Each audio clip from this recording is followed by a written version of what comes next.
What's up, guys? Fiswatamati here, and you're listening to PodKasi. PodKasi, an evangelical show dedicated to bringing the gospel of Jesus Christ to the people of Soweto. Thank you, Sotra. So today, what's going to be going down is I'm going to be sharing with y'all what we're discussing in the Ekasi Bible study. So we have Bible study sessions. We may have a Bible study session in your own Kasi. So if you're in Soweto and you could be interested in that kind of stuff, reach out. So this week or last week, this Saturday, what we were discussing is religion. So the question was, what is religion? And so what is religion? When you think about religion, what comes to mind? So the definition of religion is not only complex. I don't want to say it's complex. I just say there are debates. It's controversial. Why? Because many scholars cannot seem to agree on the definition of religion. So some even argue that the concept of religion or defining religion is like a Western idea. So it's like a Western idea because it's very much different to how it was used in ancient times. So religion is derived from the term religio. So it's an ancient term whereby religio used to mean or was considered by the Romans as the accepted ways of worshipping the gods, and so the accepted practices of worshipping the gods. So there in those social places and in those temples and all that kind of stuff, like those accepted norms, that was considered as religio. And there was another term which is superstitio, superstitio or superstitio. I'm not quite sure how you pronounce it, which were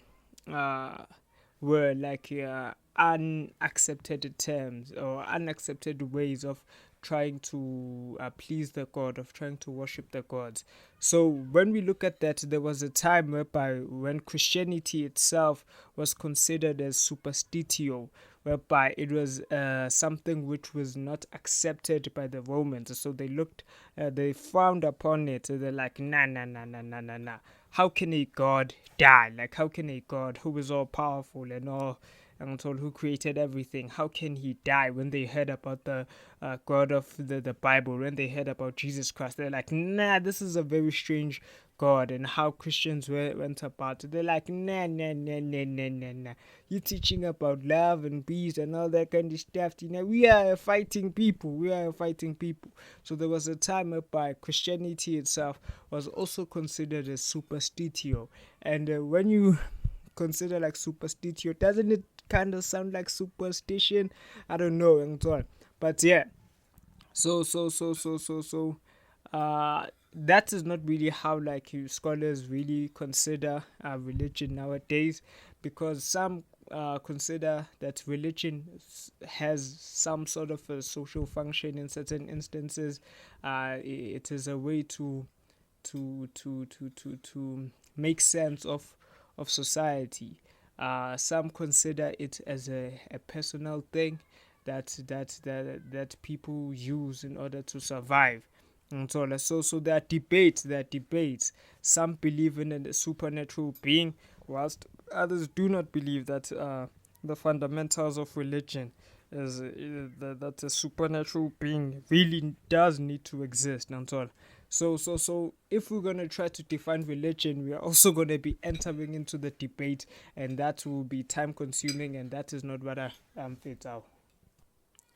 So what's going to go down is I'm going to offer like an imperfect definition of religion, and then I'm going to propose certain arguments that make my imperfect definition of religion the perfect definition of religion. I don't know if that makes sense. So I'm going to state my imperfect definition of religion, which from face value or at first glance, it does not really cover all aspects of religion. So by that, it is an imperfect definition. But I'm going to propose arguments that make my imperfect definition the truest definition of religion. And so on. So please bear with me and as we go for this ride. So I believe that religion is a system of beliefs or practices that human beings undertake in order to be reconciled with God. That's all. So I repeat that. I say that religion is a system of beliefs or practices that human beings undertake in order to be reconciled with God. So one may say, nah, that's not my religion. Maybe you believe in ancestors and all that kind of stuff. So you're like, nah. Why God? Nah, I mean, I believe in ancestors. Or maybe you don't care about being reconciled. You're an atheist. And so you're like, nah, man, I don't really care about that kind of stuff. So your definition does not really amount to me. That does not really apply to me. So you may be like, nah. So just bear with me. I'm gonna provide some arguments why my definition of religion is really the truest definition of religion, and so on. So for my definition, there are two aspects, and so on. There's God and then there's man, and so on. So God and man, those are the two parties which are involved. By man, I don't mean like males, but I mean humanity, and so on. So if there are feminists listening to this, yeah. I mean human beings and so on. So there's God and then there's man and so on. So when we look at Genesis chapter 3, I believe this is the chapter that explains like the formation or the starting of religion. So from a biblical point of view, this is where we find the fall of man. So for when we look at Genesis chapter 3, we read about like a certain talking snake, like okay, and so it's a certain talking snake that deceives the woman into eating the tree of knowledge of good and evil.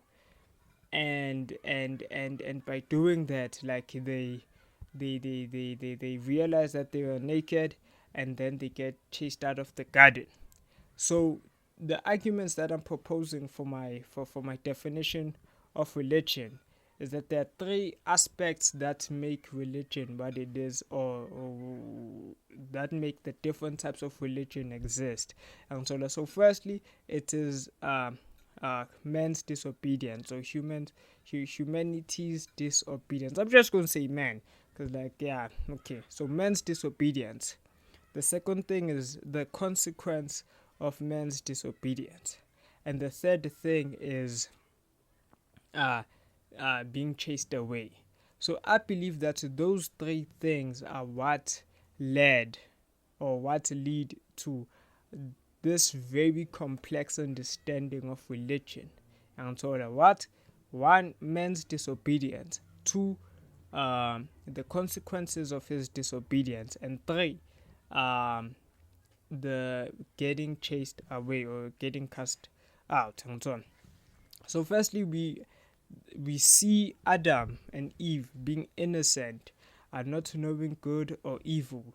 So they are in this position, they are right with God, they have a relationship with God. And as they are cool with God, God has given them one command, that they should not eat from the tree of knowledge of good and evil, which they disobey. So the consequence of their disobedience is that they since they have knowledge of good and evil, then they felt guilty, because someone who's innocent does not really feel guilty. So if a child, maybe let's say you have a child and your child breaks amaqada and so breaks some eggs and so, like he or she will not feel guilty. Maybe she will smile and be like ha ha ha, and want you to join him or her in that mess and so on. But like if the child is aware that this is wrong, she's gonna start panicking and be like, "Ish, I wanna you shower strong, you're more and so on, and you're better, and I'm gonna get a beating of a lifetime and so on." So that sense of guilt was like a consequence of that disobedience, or of that sin, and so on. So what happened is that now, since they felt guilty, what did they do? They hid under the trees and so on. So as they hid under the trees, when God came through and asked, "Ayo, Adam, uvamfit, where you at? Where you at?" Angithola. What does Adam respond? Angithola. What is Adam's response? He's like, "Ish, I was hiding because I was naked." Angithola. So now. Adam, who used to walk around naked, kata lengisa, he had no problem. Now he was like, "Ish, I cannot be walking around naked. I cannot be lengising, I cannot be showing my thing, I cannot be This is now a shameful thing." Now he's afraid of appearing before God naked. He wants to cover himself up with something. That's why they sewed leaves together, because they could not just approach God bare and naked.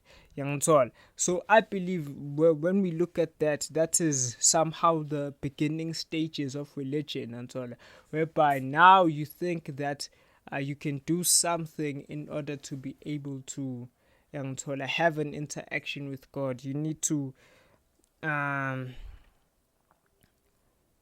appear in a certain way. There's something that you must do from your end in order to be presentable in a certain way before God. And Adam, before that, he was naked, and God did not care. Like, they used to have maybe long talks with God and just laugh and do all sorts of things and rule the world together, and he was naked this entire time. But now, because of the consequence of his sin, and now he had a knowledge of good and evil. Now the relationship was no longer the same. So he had his own ideas. That is the point that I'm trying to raise. That one of the consequences of his disobedience, that knowledge of good and evil, that brought about it had an impact on his mind. So his mind in a way was opened. And that is the terminology that we even use today. Like, "Hey, man, open your mind." Open your mind. Think about these things. So Adam thought, it was like, "Hey, I'm naked. I'm naked.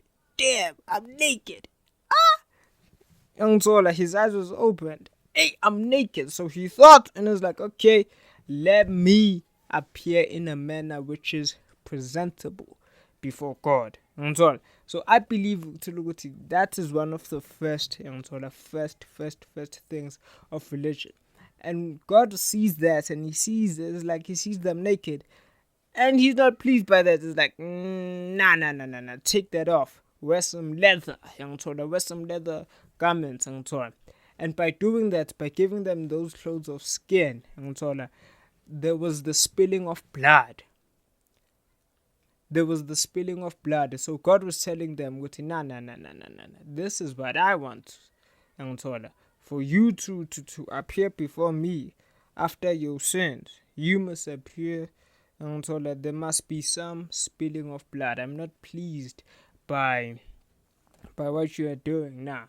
An innocent creature needs to die. Why? Because God told Adam that if you eat from that tree, from the tree of knowledge of good and evil, you will surely die. So there must be the balancing of the scales. He's a just God. There must be a balancing of the scales. So Adam has to die, but for him to survive, an innocent creature needs to die. An innocent creature needs to die. And so on. An innocent creature needs to die. Sorry about that. I was fixing some connection. Okay, yeah. Now, then what happens? Then after they got dressed, God chased them away from the garden. And so there's like Hamban Buffet. Now we see people who are guilty, who know that they are guilty, and so that they broke God's heart. Now they are outside the immediate presence of God. So they're in the garden, they were thinking. They're in the garden, and so they were in the presence of God, and so God used to come through. Now they were outside the garden. they're trying to return back to that relationship, because they realize that God is actually angry at us. Not only did he curse us, not only were curses upon us, but we are also outside the garden. He chased us out. Now they are thinking of ways of trying to return back to the garden. And when we come to Genesis chapter 4, let me not just say the garden, but they're thinking of ways of being reconciled with God. So when we get to Genesis chapter 4, we see Cain and Abel offering some things to God. So Cain is offering like the works of his hands, because like when we refer to Genesis chapter 1, God tells man that be fruitful and multiply and subdue the earth, and so then he tells them that this is what you're going to be eating. You're going to be eating every fruit-bearing plant and all that kind of stuff. So Cain used to work on the field. So those were the works of his hands. Abel headed a flock.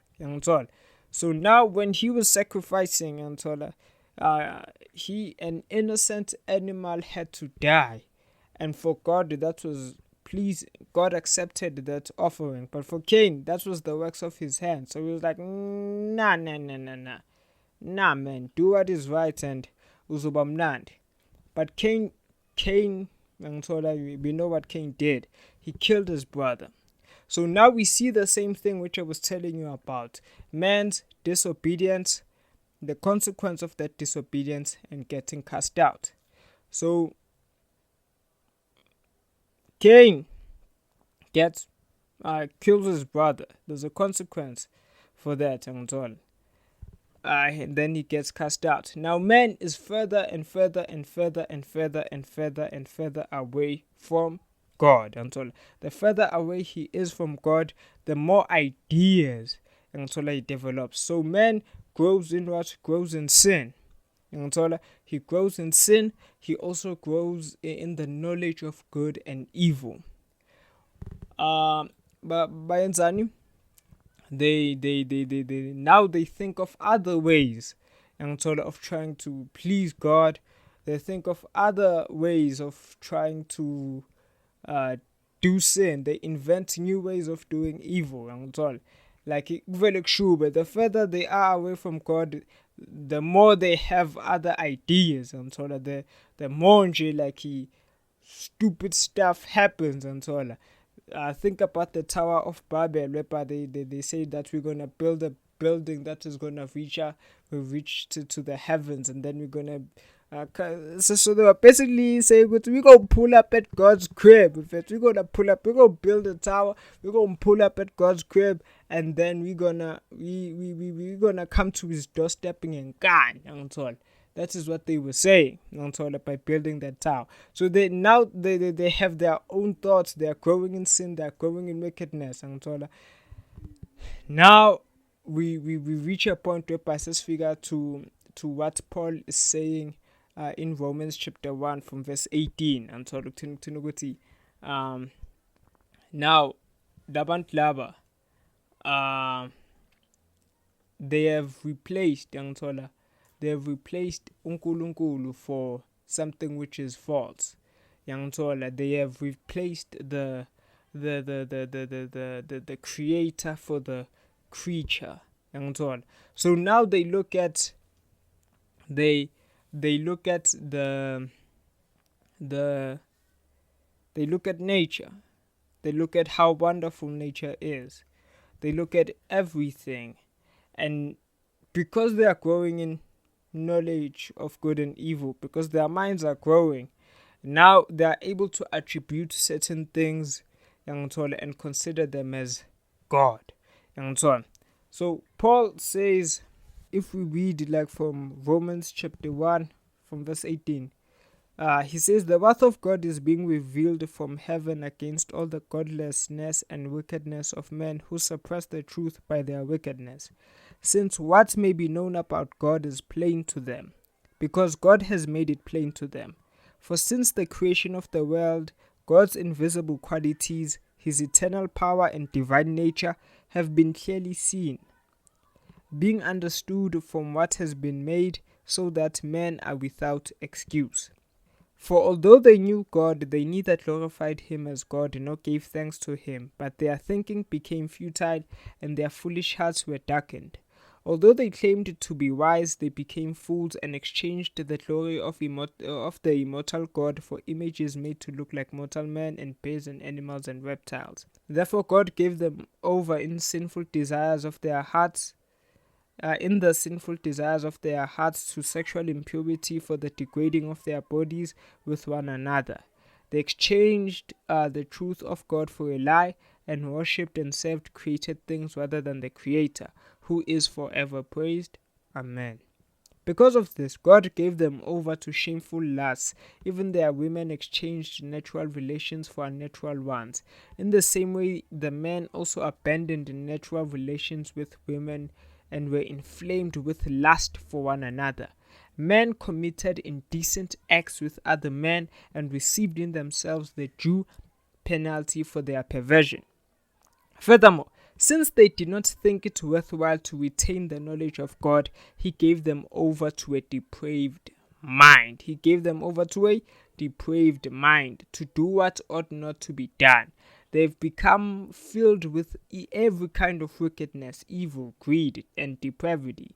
They are full of envy, murder, strife, deceit, and malice. They are gossips, slanderers, God-haters, insolent, arrogant, and boastful. They invent ways of doing evil. They disobey their parents. They are senseless, faithless, heartless, ruthless. Although they know God's righteous decree that those who do such things deserve death, they not only continue to do these very things but also approve of those who practice them. The main point from verse 19 says, since what may be known about God is plain to them because God has made it plain to them. For since the creation of the world, God's invisible qualities, his eternal power and divine nature have been clearly seen, being understood from what has been made, so that men are without excuse. So, we look at the sunset, we look at the power of the sun, we look at the abilities and everything that can come about from as a result of the sun. Some look at the sun and say, you are God. Some look at the sun and worship the sun. Others say, praise God for creating the sun. So it is the same thing. Some will worship the sun itself and others will thank God for the sun. So those who are I don't want to say unbelievers, but God says that they have a depraved mind. They look at those things and give attributes to those things. So that is the pattern. There are two groups. One group will see the beauty and the majesty of nature and give thanks to God. The other will see the beauty and majesty of nature and give credit to nature or to the created thing. It has happened in ancient times. It is still happening today. In ancient times, some saw Ra. The Egyptians saw Ra and say that you are God. They looked at the power of the sun and they saw the sun and they called it Ra and they say that you are God. The Greek saw the sun and they called it Helios. So many different kinds of people consider these things and they look at it, and because they have a depraved mind and because of all those things, even though Paul says, although they claimed to be wise, when we read verse 22, he says, although they claimed to be wise, they became fools and exchanged the glory of the immortal God for images made to look like mortal men and beasts and animals and reptiles. And so that they did all sorts of nonsense. And so on. And they exchanged Amachita no longer slept with women, and so they exchanged natural affairs with unnatural ones. Now we've heard about Greeks and getting busy and dude, men on men action and Greeks who were considered wise and what. There was some men on men action happening and women on women and so some exchanging natural affairs for unnatural ones. So what they did with God, they're also doing. Nati today we consider science, and we look at the laws of nature and we look at everything, and Einstein says that, I do not believe in a personal God. But if I believe that the laws of physics and how everything came about, and when I look at nature and how majestic it is, and when I say God, don't think that I'm speaking about a personal God, but I'm speaking about the laws of physics, the laws of science that is God to me. I don't think that's a personal God. And so I don't see how, when I look at nature, when I look at the universe, and so how that can how someone who created all of that would care if whether I sin or not. Now I think that is somewhat naive and all. So we're gonna be I'm gonna be discussing that in the next podcast and all, whereby I'm gonna be discussing if whether religion is a betrayal of intellect and so on. But basically the point that I'm making is that man disobeys God and all. And he grows in intellect and he grows in wickedness, and he also grows in intellect, and the further and further away from God is the more he invents ways is the more he invents ways of how to be reconciled with God, because there is that feeling man, I'm somewhat in the wrong, or there is always that sense of guilt, there is always that sense of not being satisfied with everything, there's always that thing whereby we just want to be in good terms. Some believe in being one with the universe, be one with the universe in order to get peace. Some sacrifice to the ancestors ukuthi indlela zabo zilunga. Usijave yacula ukuthina ukuthi ngaze kuphela imbuzi esibayeni uthethe isaba phansi masingakafika isikhathi sakho lenda lenda angizwala. So some nje vela hlenzi inkomo ngithola, abanye do all sorts of things ngithola. So because of this ngithola, I believe ukuthi because people are moving further and further and further away, and they are growing in wickedness, and their mind is constantly growing, they invent new ways of trying to please God. And the more that they grow God and the more that they think and the more that they move further and further away from God and exchange the natural and they exchange the creator for the creature, that is when the more that happens, the more that religion becomes like a complex subject, because like many different people and all. That is why I believe my definition of religion is the truest form of religion. Religion is a set of beliefs and practices that human beings undertake in order to be reconciled with God and so on. But now the problem is that as people move further and further and further away from God, and they create new gods along the way. So now science will look at the laws of nature and say that is God. So instead of moving closer to God, and they are moving further and further away. Instead of like those who worship Baal, instead of them moving closer to God, they are moving further and further away. Instead of worshiping God, some just worship the sun. Does that make sense? Am I twisting the scriptures? Is it fair for me to compare Einstein with the worshippers of Baal? You tell me. This is PodKasi.